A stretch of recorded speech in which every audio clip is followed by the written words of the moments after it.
আরিফা পড়ো তো।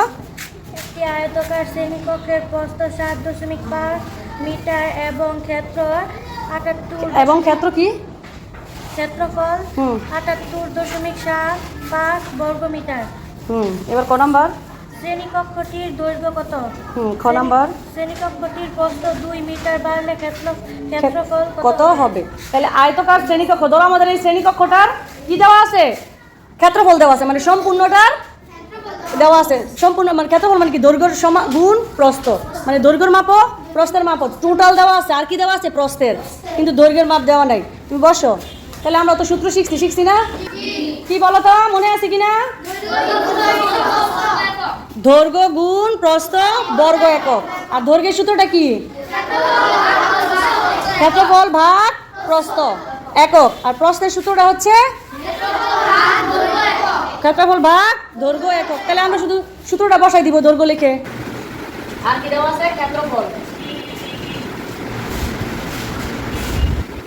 78.7 মিটার। আমাদের বের করতে হবে কি? দৈর্ঘ্য। সুতরাং শ্রেণীকক্ষের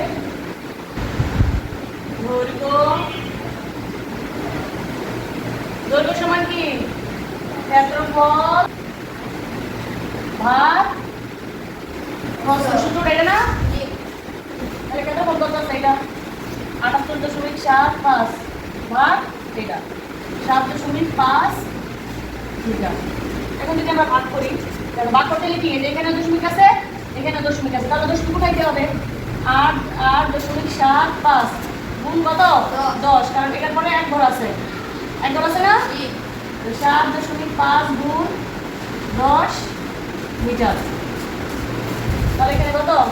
একটা শূন্য নামাই দিলাম, 1 দিয়ে 5 থেকে 5, 7 থেকে 7, 8 থেকে 8, 7 থেকে 7, একবার 2 ঘর আগে 10, একবার 2 ঘর আগে 10 ভাগ শূন্য একটা নামাই দিলাম, এখানে একটা শূন্য আছে, 5 থেকে 5, 7 থেকে 7, একবার আগে 10, একবার আগে 10। এটাই তো আমরা লিখি। দশমিকের পরে এই শূন্য না দিলাম, দেওয়া না দিলে হবে না? এই শূন্য না দিলাম, ঠিক আছে? তাহলে এখন আমরা ভাগটা করি। 78.75 এখানে হচ্ছে 75, একবার যায় 6, 7, 8, 3 ভাগের নিয়ম অনুযায়ী 7 নেমে আসছে। এখন কি যায় না? গেলে কি শূন্যবার, শূন্যবার গেল, শূন্যবার গেলে শূন্যবার 37, ঠিক না? এখন দশমিকের পরের সংখ্যা নেমে আসলো। যেহেতু দশমিকের পরের সংখ্যা আমরা চলে গেছি, তাহলে এখানে কি দিতে হবে? দশমিক। এখন কতবার যায়? 5 বার। 5 5 25 এর 5 হাতে থাকে 2, 5 7 35 আর 2 37। তাহলে উত্তর কত পাইলাম?